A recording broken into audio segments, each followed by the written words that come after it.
But thank you so much for being with us today. We're really excited to have you. We wanted to do this as a regular Zoom format to maximize the amount of interaction that we could have. We're not sure what size audience we'll have today, but we're going to work with whatever we have.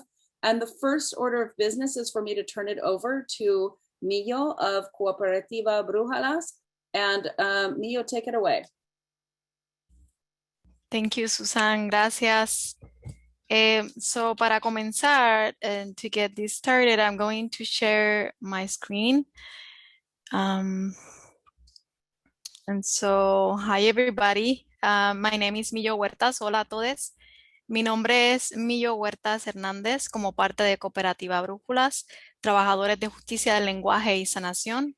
I'm part of Cooperativa Brújulas, Language and Healing Justice Workers. And to activate, oh, this is not part of it. And to activate your interpretation function, para activar su función de interpretación, por favor, haga clic en la parte de abajo de su pantalla. Si está desde su computadora, hay un botón en forma de globo y ahí luego escoja español. If you're using your computer, please click at the bottom of your screen. There is a button with the shape of a globe. Click on it and click on English. Si se está conectando desde su teléfono, if you are connecting using your phone, por favor haga clic en los tres puntitos en la parte baja derecha de su pantalla. Please click on the three dots at the bottom right of your screen. Luego escoja Language Interpretation and then click on Language Interpretation. And luego de eso haga clic en Español and after that click on English. Para finalizar, por favor, haga clic on Done. And to finalize this, click on Done.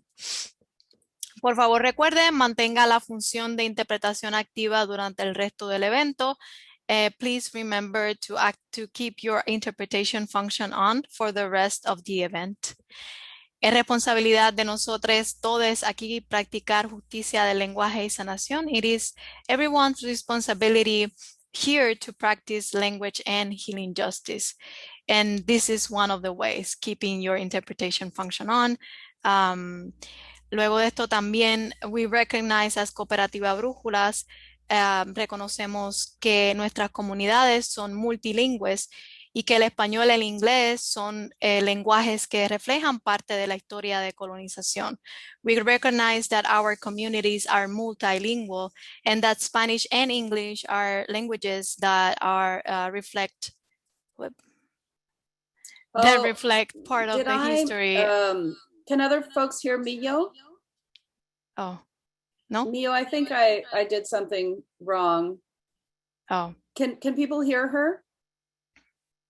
Them. Hello? Yes. Hola, hola. I can hear her. Oh, okay. I guess I can. Yo puedo también. Okay, gracias. Okay, perfecto. So let me do this. Okay.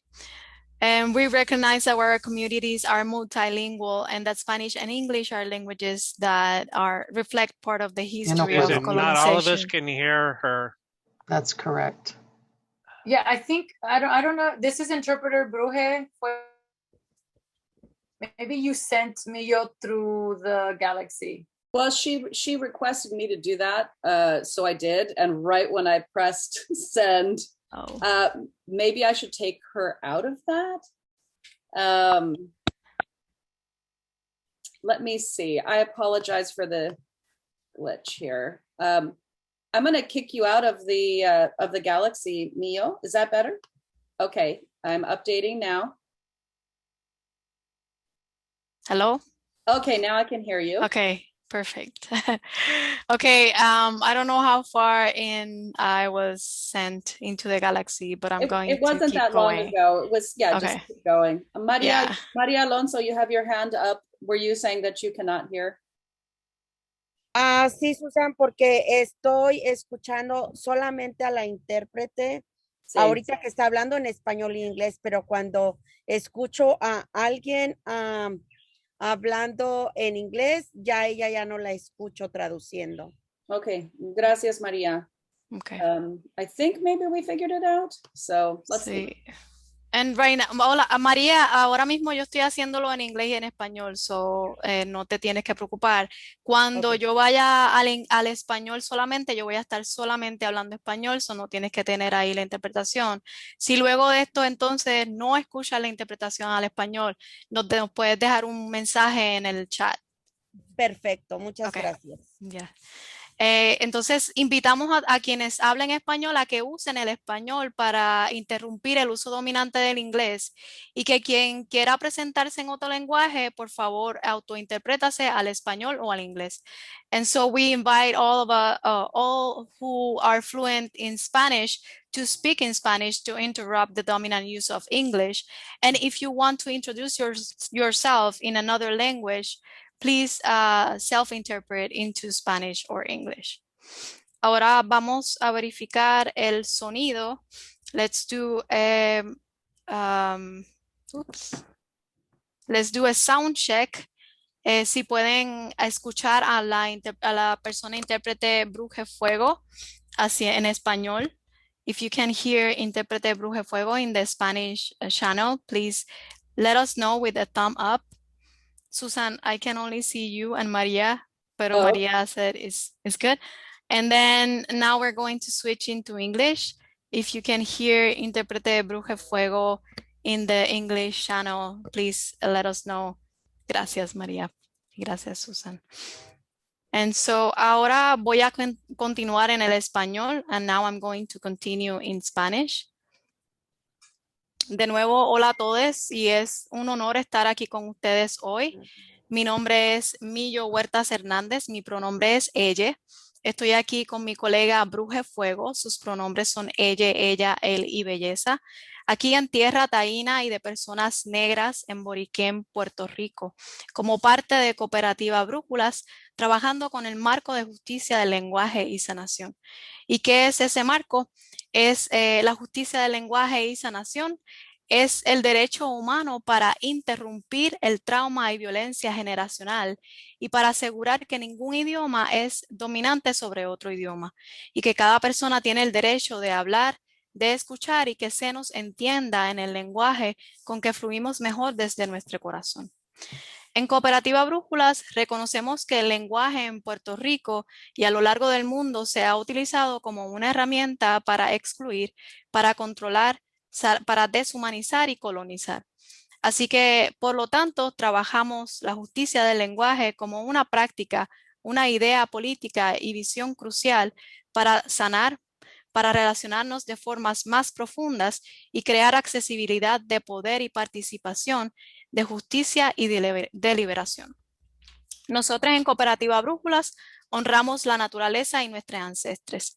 Y como parte de esto vamos a estar compartiendo una serie de recordatorios utilizando las direcciones y los elementos.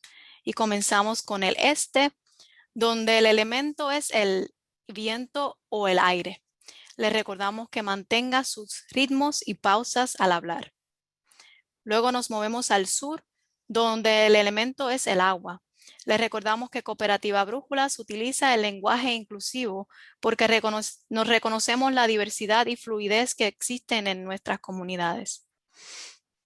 Luego nos movemos al oeste, donde el elemento es la tierra. Les recordamos que mantenga su voz cerca de su micrófono. Esto nos ayuda a hacer una interpretación completa y enraizada. Finalmente nos movemos al norte, donde el elemento es el fuego, y le recordamos que hable con el lenguaje de su corazón.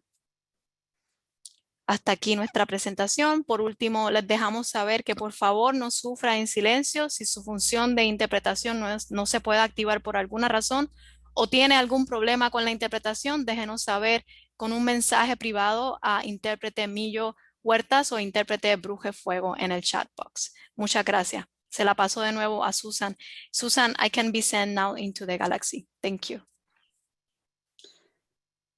Thank you so much, Mio. That was amazing. So for those of you who missed the beginning, there is a button on the bottom of your screen that says language interpretation. You can click on that and begin the process, or you can direct chat with the interpreter, Mio, in order to be able to choose which language you'd like to be translated to and from. Thank you very much for that, Mio. Really appreciate your work. I want to pass it now to Valerie Dobesh, who will be doing a land acknowledgement for us today. And then I'll be giving introductory remarks, then Arthur will be, and then we'll sort of be beginning the breakout rooms and conference. Valerie, do you want to go ahead? Yes, thank you. Good morning, everyone. Land acknowledgement. We would like to respectfully acknowledge and recognize our responsibilities to the original and current caretakers of the land, water, and air, the Cahuilla, Tongva, Luceño, and Serrano, peoples of all these ancestries and descendants, past, present, and future. Today, this place is home to many indigenous people from all over the world. We are grateful to have the opportunity to live and work on these homelands. Thank you. Thank you so much. I'm sending Mio to the galaxy, which is a very exciting moment to begin the conference. I love the idea of a language gallery or language galaxy. Okay, so it's thank you so much again, Valerie and Mio, for the land acknowledgement and also for the language acknowledgement. Thank you to everyone for being here today. It's a busy time. We really appreciate you being with us. It's my pleasure to be hosting our first convening on regenerative land use on behalf of the Robert Redford Conservancy for Southern California Sustainability at Pitzer College. And, you know, this convening is part of a newly established focus that we have on regenerative agriculture. And I'm especially grateful for the effort of our Redford Fellow in Applied Research, Arthur Levine, who has been an amazing driver and collaborator behind this conversation and this vision and furthering these ideas. I'm also grateful to the Pitzer staff supporting us today, Zenio Gutierrez and Chris Castaneda from IT, as well as to our interpreters, I'm going to get the name wrong, Cooperativa Brujala, for their justice-oriented message about language and inclusion. Brenda Sarafe is our former director, and she set us on the trajectory that the Robert Redford Conservancy has for justice and equity and community partnerships and Indigenous knowledge. And I want to recognize her and thank her for her contributions. I also want to thank the Rockefeller Brothers Fund for making today's convening possible. We know that regions and people are facing climate crisis in different ways. And right now at the Redford Conservancy, land use and climate justice is our key guiding focus. It basically is unifying everything that we do. In terms of our location, we sit at the border of Los Angeles and San Bernardino counties, but our commitment is always to facing east, to the Inland Empire, to this area of high diversity and high need. There's lots of land, there's lots of development, there are many challenges, a ton of opportunities, and there's a lot of competing interests. And this area has traditionally lacked a robust process of community involvement in municipal or county level decision-making around land and other matters. But on the flip side of that, you also have this growing presence of organizers and advocates and people who are fighting to see something different. It's literally a life or death issue to them because of how urgent issues are around air quality and public health in particular. And I hope that this will be the first of several convenings along this line of, you know, what is it going to take to shift the narrative in the Inland Empire from being a place that is considered dirt cheap, you know, this undereducated population, like you can take it and do whatever you want with it and nobody's going to push back, to instead being considered soil rich, you know, and how that can be informed by principles of just transition away from fossil fuels that values all kinds of wisdom and knowledge and biodiversity, and then the soil itself as a kind of, you know, physical thing, but also as a metaphor, you know, for all that we encounter here, all that can be built here. And I'm going to let Arthur explain more about what we mean by that. But the point of today is to come together to co-generate that vision of what difference we want to see, what is the world we want to make, and how do we project into the future and stay true to what we believe and how to get there in a just way. Let me check my time here. One of the reasons I really like the Inland Empire is that it is a place of such tremendous contradiction. So both San Bernardino and Riverside counties are actively trying to reduce greenhouse gas emissions and air pollution. At the same time, development is pretty much unchecked. The global logistics sector is still growing. There's housing mandates coming down from the state to construct new housing, and this is often happening in sensitive habitats in high-risk places next to freeways, or in places that might be in danger of debris flow or wildfire. And if you read the climate vulnerability assessments for the two counties, these are documents that sort of project out into the future. Like, what is it going to be like? What do we have to prepare for? We're talking about increased heat, drought, wildfire, invasive species infestation, public health crisis, flooding, air quality, other health and ecological hazards, severe weather, wind, mud, landslides. Some of it sounds a lot like today, but the fact of the matter is that it's going to get worse, and the burden of those things will not be shared equally. So there's going to be severe compromises to the way we live. There's going to be really significant challenges to the most basic functioning of human beings, including how we get food. So our basic role for today, our goal, is to essentially create an argument along with you that things need to change, and our belief is that what is happening here in the Inland Empire right now is what other places are going to be dealing with in 5 or 10 years. And if we can solve the problems here, pretty much we can solve them anywhere, but there needs to be a different kind of bottom line, one that doesn't have to do with money, that has to do with health, the health of people, the health of ecosystems, the health of our planet, which is why we're bringing people together here to develop a vision around something that we have a lot of. We're very land rich as a region. How we use that land, I think, is going to be critical in the years to come. We want to develop a vision that's community led.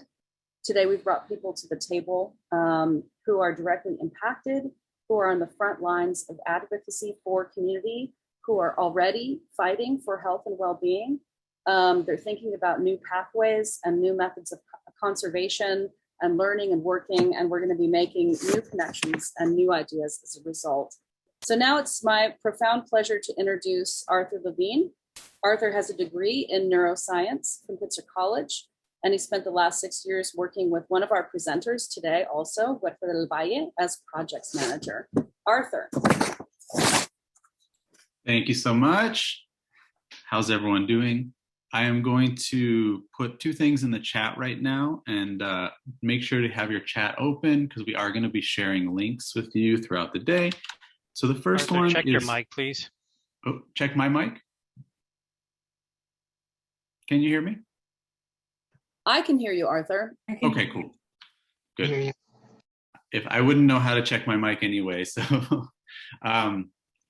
So the first one is just the agenda for today, so you can all follow along and make sure we're on time and kind of see what we have planned. We have wonderful co-presenters with us. We're really excited that they are here with us. We're really inspired by them, and we hope you all are inspired by each other and are finding ways to collaborate. The second thing that I will share is going to be a poll. So we're going to be doing some different polls throughout the day. And the first one is our welcome poll. So I'm going to place it in the chat, simple enough, and you can go to it. It's just a Google form. Open it up, and please go ahead and answer the questions. There's 3 or 4 questions just asking who's in the room, who's here today, and kind of just assessing if you have knowledge or interest in the ideas of regenerative land use, regenerative agriculture, etc. So other than that, I'm going to go through just a couple quick things regarding the entire event. So please feel free to use the chat to ask questions throughout the day. And myself, Z, Susan, and others will be able to see that. You can ask us questions directly or put questions in there. We will have Q&A periods, and that's a great way to bring your questions up so that we can ask them to our presenters, etc. If you're not speaking, please try to stay on mute. That way your screen doesn't end up taking over, or we just don't hear background noise. When you're in the breakout rooms, we're going to be hitting record just to make sure. So just a reminder, facilitators and co-facilitators, to hit record in your breakout rooms. Within each breakout room, we're going to be hearing from our presenters, and we're going to have an opportunity to ask them questions to learn more about their work and how we can be supportive. We're also going to ask you to go over to a Jamboard. And what a Jamboard is like if you were in a real-time meeting in person, we would have big white sheets of paper or yellow sheets of paper, and we would put Post-it notes on them. So it's just a digital version of that, and it's going to be another link in the chat. The presenters are all also facilitators, and so they're going to be responding to your questions, but also maybe asking you questions, because it's really about the engagement.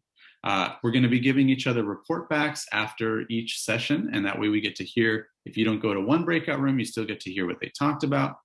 Feel free to use this as an opportunity to network.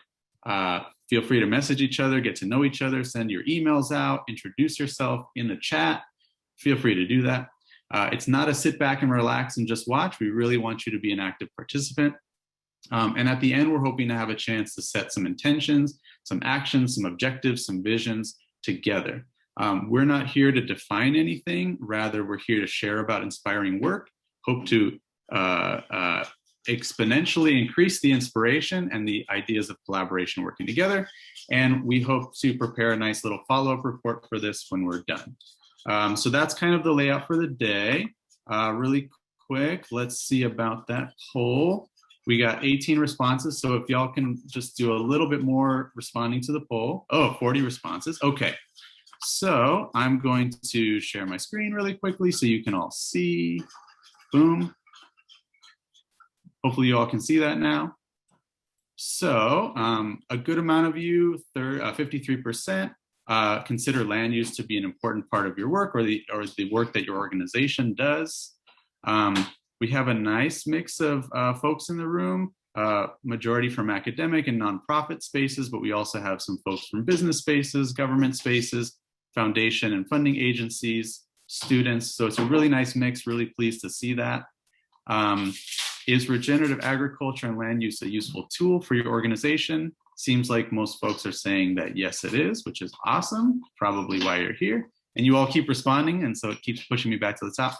And how much do you know? So a lot of folks are saying they know somewhat about this, and hopefully we can come out of this a little bit more informed.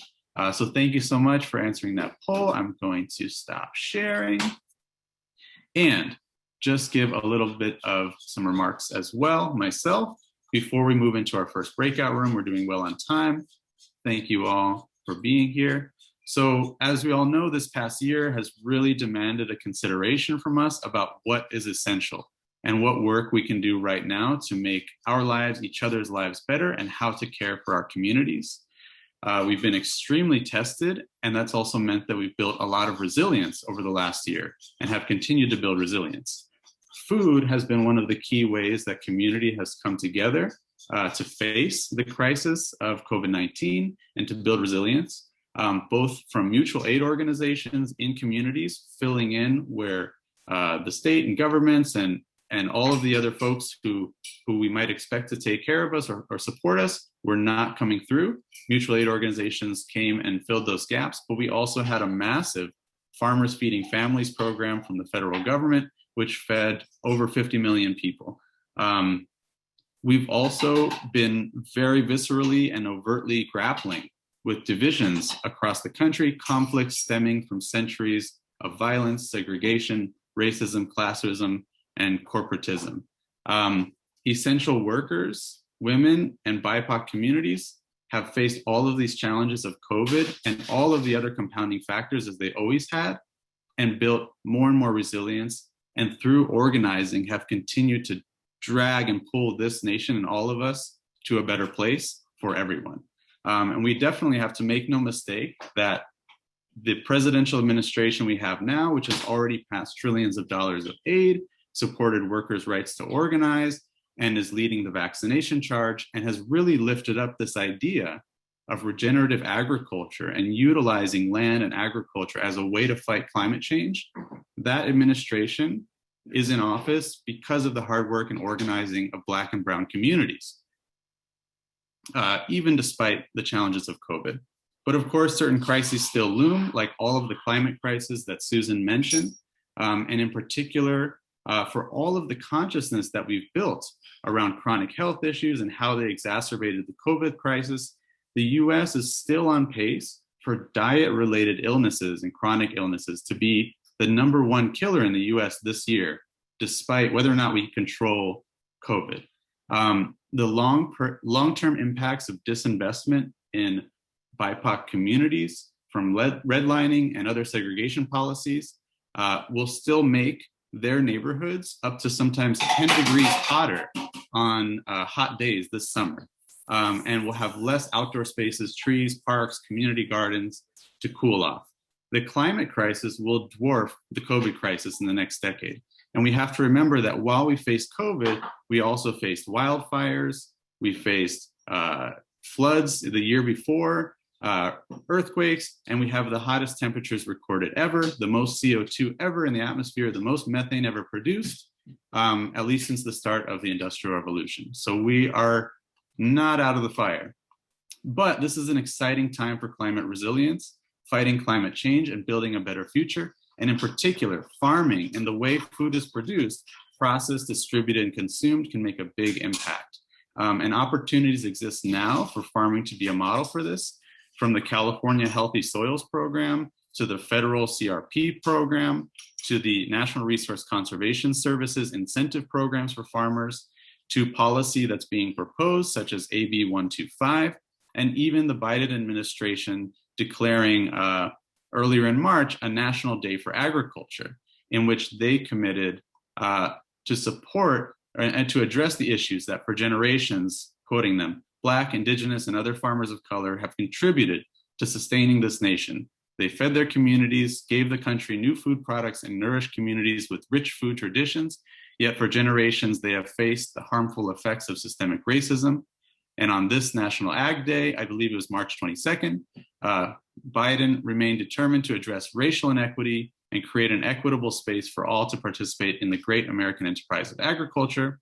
And he made the commitment to tackle climate change through agriculture. But we still face the challenges that communities are not always in charge of decision-making about land use. Despite all of the aid and all of the talk, Black farmers still only make up about 2% of farmers and farmed acres in the US. Farmers of color, BIPOC farmers, make up only less than 10% of all of the farmers and farm owners in the country, in a country that is rapidly becoming a majority-minority nation. In other words, land ownership and farming is still majorly underrepresented. And this is a legacy in plain sight of what Raoul Peck, in his new documentary, Exterminate All the Brutes on HBO Max, it just came out, also the documentary filmmaker of I Am Not Your Negro. It's a legacy of settler colonialism in which land was used, in the US, was used as a magnet to attract European settlers across the Atlantic and from the East Coast across to build the quintessential US from sea to shining sea. But as he makes utterly clear in his documentary, this form of expansion also necessitated the removal of people from the land. And despite all of that, and on top of all of that, care workers and farm workers in particular are still considered an exceptional class not included in National Labor Relations Board rules and regulations, making it challenging them to fight for their rights and to have fair and equal working conditions, good wages, etc. But this also means that the field is ripe for development, innovation, it's ripe for justice. It is a fertile pasture where we can sow real progress on issues of equity, health, economic, environmental, and social justice. And regenerative agriculture, which seeks to increase biodiversity and soil health, and regenerative systems, which are ones that restore and revitalize their own sources of energy and materials. Regenerative design uses whole systems thinking to create resilient and equitable systems that integrate the needs of our specific human species with the integrity and health of the rest of the ecosystem. There's a huge prospect there to address so many issues simultaneously if we focus on land, how it's used, and what we can do with it. Regenerative practices can look like millions of different practices. It's really based on where you are and who you're working with. So it can be diverse depending on where we are. And we're in the Inland Empire. So I'll finish my opening remarks and setting the stage in that, saying that regenerative systems and equitable and justice-based systems are also a response to racism and extractive systems, extractive economies. And in the Inland Empire, we don't necessarily have huge amounts of mining and extractive economies, but we do have a storage economy. Thousands and thousands, millions and billions of dollars of goods are passing through these communities and being stored. Trucks and diesel pollution and chronic illness and commuter workers are being stored in our Inland Empire communities. And it is an economy based on the storage of goods. But couldn't it also be an economy based on the storage of atmospheric carbon, soil health, biodiversity, healthy food systems, community, indigenous, and immigrant knowledge and wisdom, and so many other innovations? The new storage economy, which is a term that we're trying to work with the Conservancy, is something that could be a response, a regenerative response to extractive and discriminatory systems that exist. So without further ado, we'll move on. Again, so thankful that you're all here. We really are excited for your responses and your contributions to these ideas, and we're really happy you're participating with us. We're just 4 minutes past time, so sorry about that. But